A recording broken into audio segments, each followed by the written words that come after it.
Okay, this is a walkthrough of the one-page website design form. I'll go through each section, explain what it is we're looking for. Please take your time on this. The more time you spend on this, the more thorough the form, the better and more complete the design will be. If you have any questions at the end of the form, please feel free to call, text, or email them to us and we can go through it with you. So the first section is asking for your name and phone number. Pretty straightforward. Next section is asking what it is you do.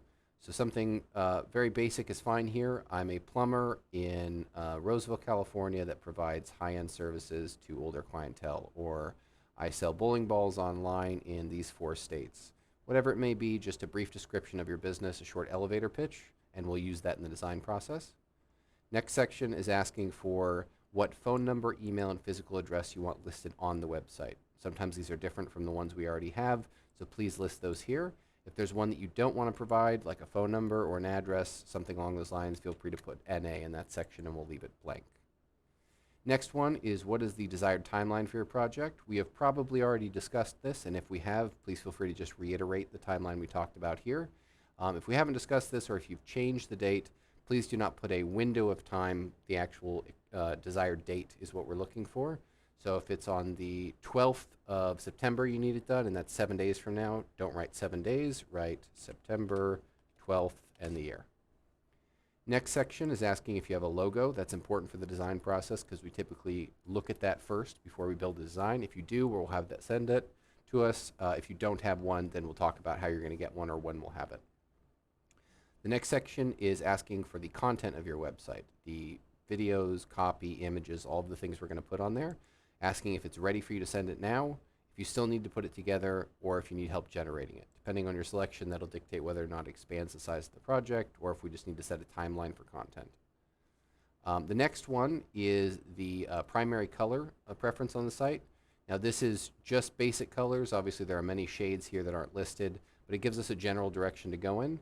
We have everything from red to black and white to you choose. So if you're not sure which color you want, or if you really want to leave it up to our designers, you can click on you choose.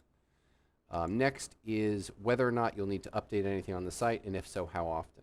So if you need to update a gallery, or if you want to be able to update a blog, write that in here and tell us how often you're planning on needing to update that. That will determine whether or not the size and price of the website goes up. We'll contact you independently of this if it does.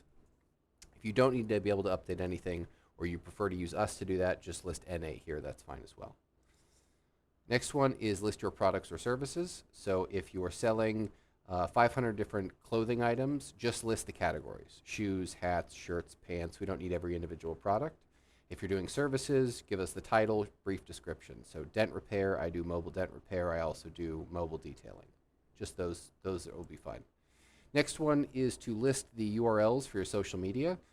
What you want to do here is go to the social media for your business. Obviously, this is an example. Don't just list the social media URL, but your personal URL to Instagram, Facebook, LinkedIn, whatever you want to use. Depending on what you list here, we'll determine what icons we use on the site, and then we can link them directly to that profile if they're here. Next one is your target audience. Don't make any assumptions here. Just use data points or past history if you have it to determine this. But something very simple would be my clients are 45 to 65, mostly men who have an interest in golf. Or my clients are 18 to 27, mostly women who have an interest in motorcycles. Something along those lines will give us enough description to help us with the design. Next one is your unique selling proposition. So essentially what makes you stand out amongst your competitors. If there's 3 people who offer your service or your product sitting at a table, what's going to have someone buy or sign up for your service before they do your competitors? Is it your customer service? Is it your location, your price point, your value proposition? Describe that in detail if you can.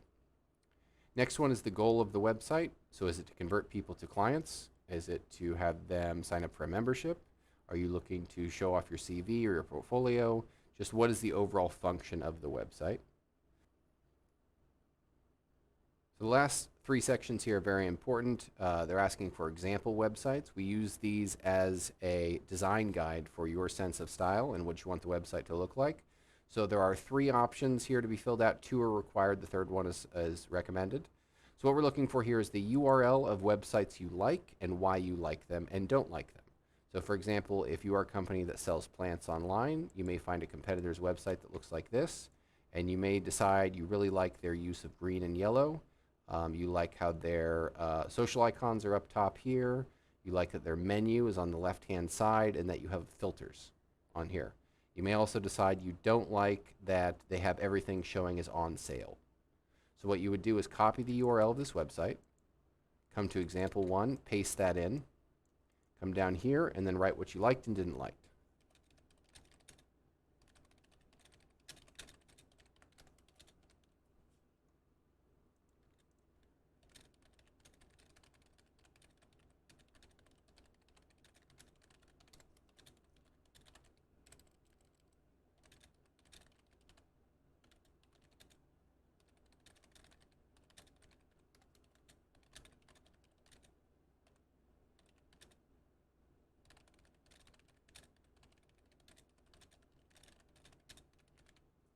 Something like this, but much more descriptive is what we're looking for. The more description here, the better. Please give us at least 2, 3 is recommended. Once you've done all of those, go ahead and hit submit. You'll get a thank you message. We'll automatically receive this design form, and this is what we will be using to design your first wireframe. If you still have any questions or are not sure what we're asking for in any of these, again, please feel free to reach out. Otherwise, we'll get designing on the website, and thank you so much for your time.